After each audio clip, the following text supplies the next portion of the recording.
ფრანგი კაცი ჩამოვიდა, რომელიც კვდებოდა საფრანგეთში, იმის გამო ალერგია ჰქონდა პურზე და ვერაფერს ვერ ჭამდა, ჩამოვიდა ჟაკი, ალბათ გაგებული ვიყავით მასთან. იყავით მასთან, ხო? ჩამოვიდა და აქ ქართულ ხორბალს აწარმოებს და მერე პურსაც აწყობს.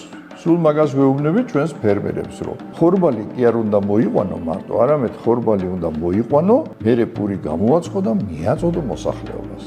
ის კაცი ამას აკეთებს, თვითონაც შესანიშნავადაა ჯამთელათა და ქართულმა ხორბალმა სიცოცხლე შეუნარჩუნა და სამაგიეროდ ის კაცი აი ამას აკეთებს, რომ ქართულ ხორბალს აბრალოს, პურს აწყობს და აწვდის მოსახლეობას. ამაში მას დაეხმარებოდა ალბათ ის ევროპული მენტალიტეტი, საქმის კეთება და გეგმარება, შრომის მოყვარეობა, რაც ცოტა გვაკლია ქართველებს და გვჭირდება ალბათ და კარგი სინთეზია ეს. ქართველები უძველესი მიწათმოქმედი ხალხი ვართ და ამიტომ დავიბრუნოთ ეს ჯობია დროულად, იმიტომ რომ ხვალე-ხვალზევით ჭამა ყველას უნდა აბსოლუტურად. ამიტომ ხვალე-ხვალზევით სოფლის მეურნეობა მარტო ევროპაში და ამერიკაში კი არა, ჩვენ ქვეყანაშიდაც პირველ ადგილზე გადაინაცვლოს და ყველაზე მეტად დაფასებული ის იქნება, ვინც მოიყვანს პურს. მთელი ცხოვრება დედა ხორბალი ჩვენ გვზდიდა. ეხლაც მოვეფეროთ, ჩავკოცნოთ და მაქსიმალურად შევეცადოთ, რომ ისევ ამან გადაგვარჩინოს.